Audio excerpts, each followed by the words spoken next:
I got to round 104 times on Citadelle Daymore using each of the swords on the map, including their incantations. And I'm here to rank them again.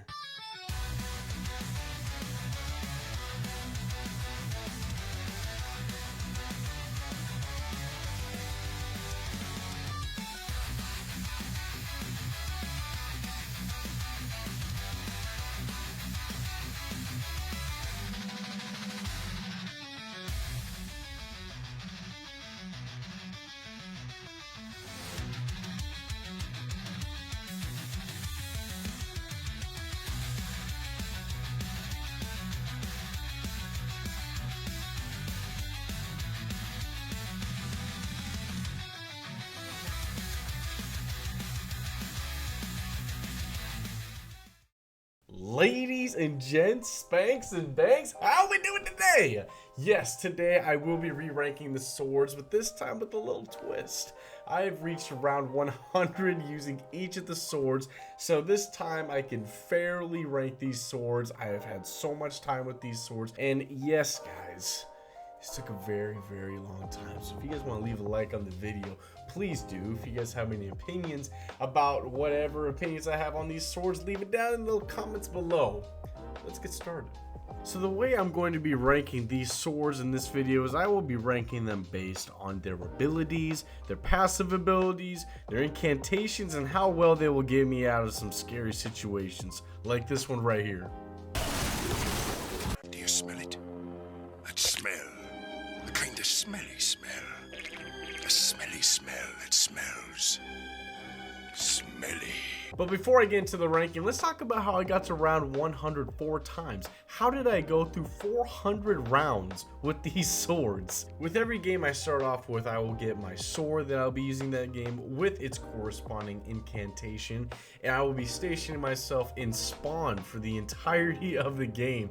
My first thing I'm going to be doing, of course, is getting all my perks, all my necessities, and then after all that's done, then I put on Rage Inducer.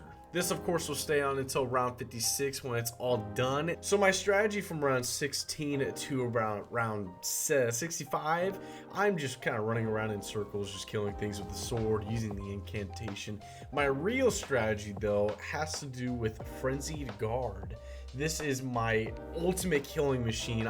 My main goal is to get this field upgrade charged as fast as possible. The way I do that, of course, is I use my incantations, I use the sword itself, and I use the sword's abilities. Anytime I get my field upgrade fully charged, I use it immediately, and oh my gosh, every time I use Frenzied Guard, it's either half of the round is done or a quarter of the round is done. It is so useful, and it was such a big help for me to get to round 104 times. Once I hit into the high 70s, that's when the game spikes in challenge, and that's when you find out if your sword is the sharpest or the dullest tool in your box.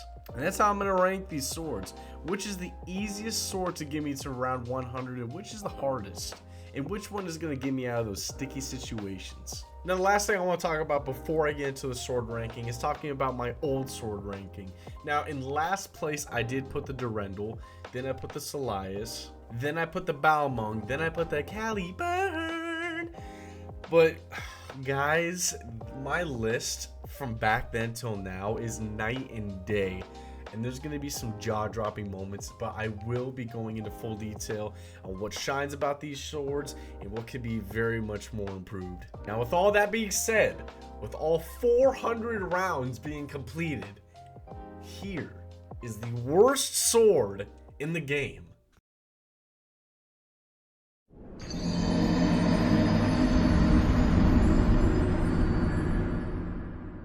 Yeah, guys.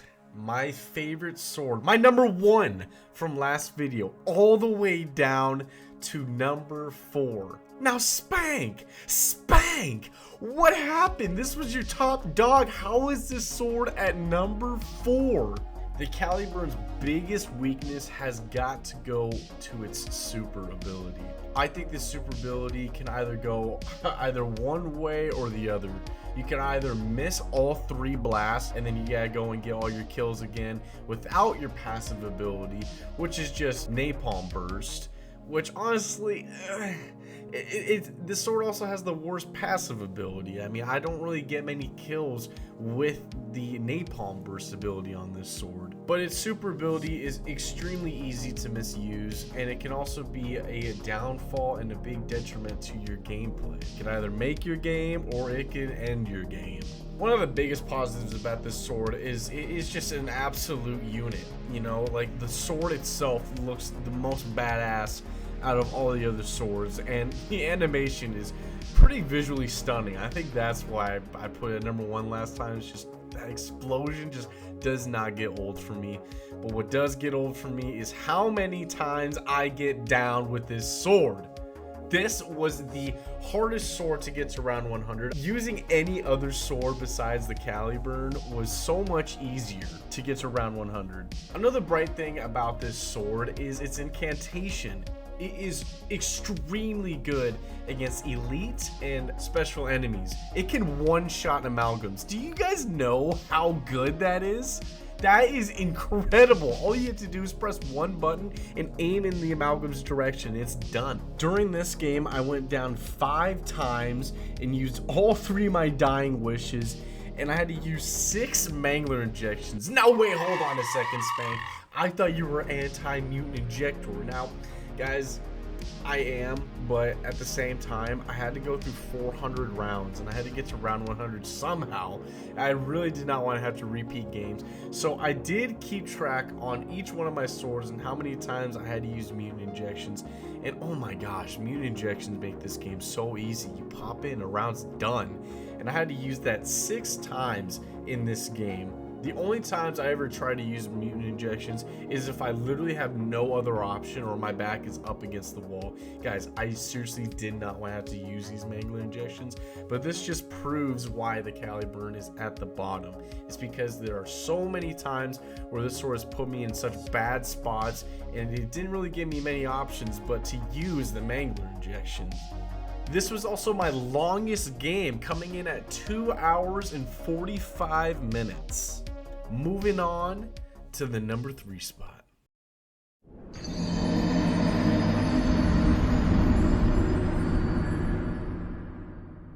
This sword is easily the best sword for early rounds due to its passive ability, making it so that when you kill a zombie, part of your shield also charges up, and then its main ability being a force shield that goes all the way around you and no one can harm you inside your little bubble. Seriously, this sword is like the dream sword. It has an extremely good passive ability and an extremely good super, but it contradicts itself.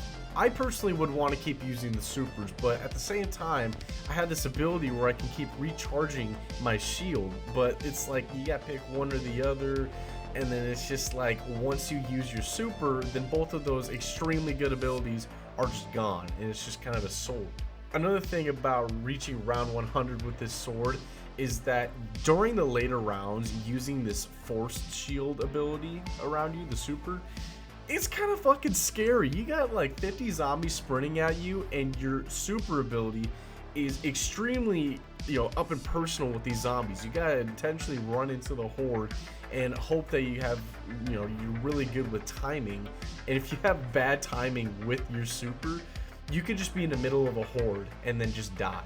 Another setback for me on this sword is it takes the longest to get its ability back.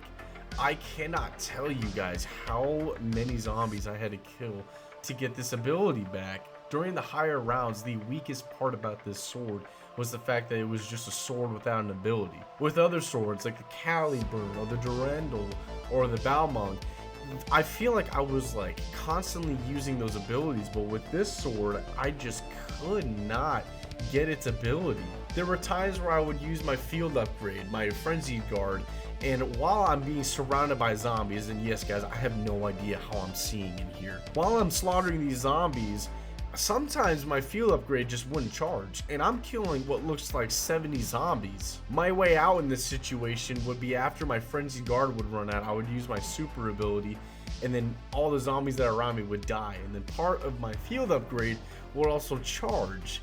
But if I don't have my field upgrade, then I'm just kind of I'm kind of screwed. Now the incantation on the other hand is also very good. It can kill around 8 zombies when you use its ability, and they all drop those healing orbs. This is actually extremely useful. There are multiple times where I ran out of shield, and on the higher rounds you're like 3 hits and then you're dead, and these zombies strike fast. But another bad thing about this incantation is that it actually tickles the amalgam. It does absolutely nothing to the amalgam, which kind of sucks, you know? I mean, yeah, of course there's gonna be multiple ways around killing an amalgam. I'm expecting that an incantation to do at least some damage. Now, back when I said this sword is the best sword for early rounds, a bad thing about this sword is that that's kind of it. It's really only good during the early rounds, because once you reach the higher rounds and you have your ability, right?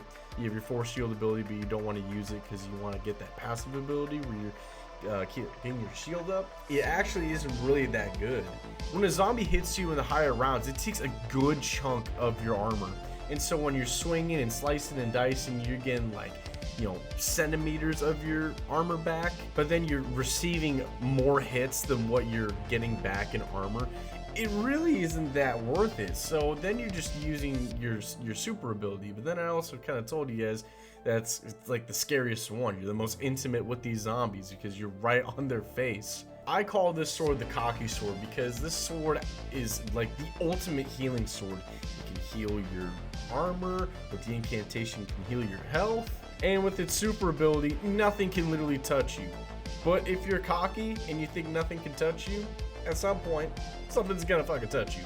This game took me 2 hours and 38 minutes. I had to use 5 self revives. I used 6 mutant injections. Moving on to number 2.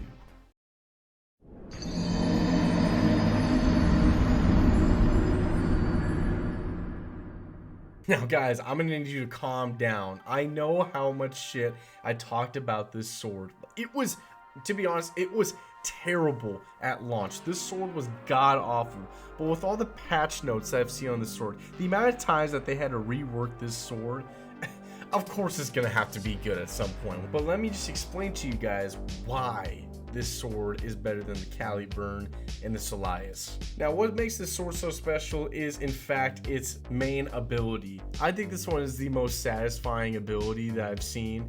It just absolutely decimates your horde.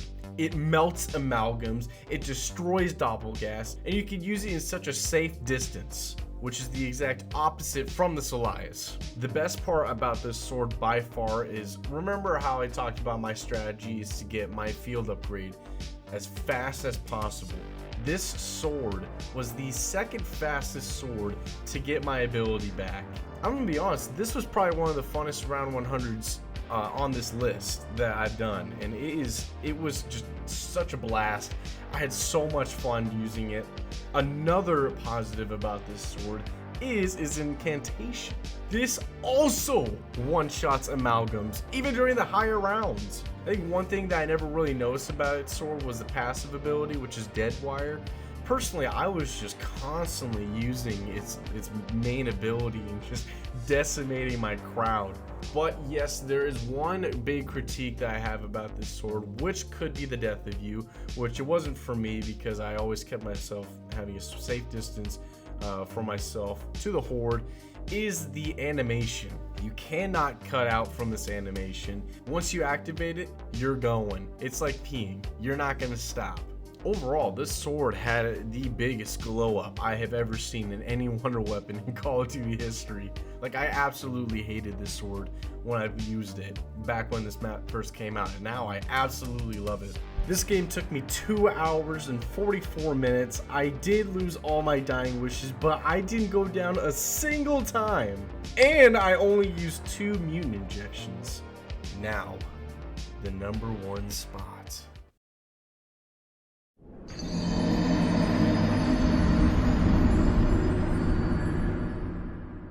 This sword is easily the best sword in the game, and it's just its main ability. That's the entire reason why this sword is the best in the game. Back when this sword first came out, I think if I remember correctly, it took around 45 kills to get its main ability, and that's also when when you kill the zombie, when you swiped at a horde, you're only killing one zombie. Now you can kill 2 zombies, so you can get twice as fast. And now you only need to kill around 25 to 20 zombies, and then you get its ability. The swagger on this sword as well puts at the #1 spot. Just look at this sword. Look at it. Its passive ability, the best ability in the game. It's Shadow Rift. It could just wipe out all your zombies and just teleport them on top of other zombies and kill them. But this is if you have the right augments on all of your ammo mods. Now, the incantation is the best in the game. I personally am not a big fan of ammo mods because I don't think that my guns activate the ammo mods all that much, so I don't ever really notice them, to be honest. The only time I ever really do notice them is if there's an elite or a special enemy that is weakened to a certain type of ammo mod. Then, depending on which map I'm on, I will use that corresponding ammo mod. But in this case, this incantation is Shadow Rift, and instead of having to shoot like 50 bullets and have a chance of one of the ammo mods actually working, this time I just press one button and it gets rid of 8 zombies, and it just collides and just slams on top of other zombies. It is awesome. It also gets me out of such tight pickles. Like if I have like a horde of zombies coming my way and I'm like getting cocky and I'm killing them, and I turn around and I see more zombies coming after me, instead of freaking out and dropping my controller, I instead use the incantation to get rid of all those zombies in front of me to clear a path. It is so good. Now let's talk about the main reason why this thing's at #1. It's its rift ability. This rift ability is so good. Every zombie in your area, even the amalgams, even the doppelgas, are getting pulled towards the rift. While the rift is activated, you can kill with your sword and still charge up your ability while it is being used, making it so that you can use your rift again, and then your field upgrade is going to be charged a lot faster. Use your frenzy dart again, and that's exactly what I did. And my god, this game was the funnest game out of all the swords that I did. The Drendel was pretty close to this sword, but this game just was smooth as butter. This game took me 2 hours and 28 minutes. I only lost 2 dying wishes. I used no self-medics, and I used no mutant injections. Easily the best sword in the game, with one of the best incantations as well. This video was extremely fun to make for me. Even though it was extremely challenging, it took a very long time to make, I had a lot of fun. And like I said, we take the path of most resistance around here. I don't want to make no lazy videos. I'm going to give you guys all bangers. And speaking of which, I am extremely close to hitting 100 subscribers. I promise you guys that with every video I make, I will give you my all. I will try to be unique with my videos. I will be as funny as I can. I am begging you guys, please. But if you guys did enjoy the video, if you guys want to leave a like, it goes a long way. If you guys want to subscribe, I try to post once a week, and I post a lot of shorts. And if you guys want to spank my bells, hey, I will not stop ya. Have a good one, guys. Take care.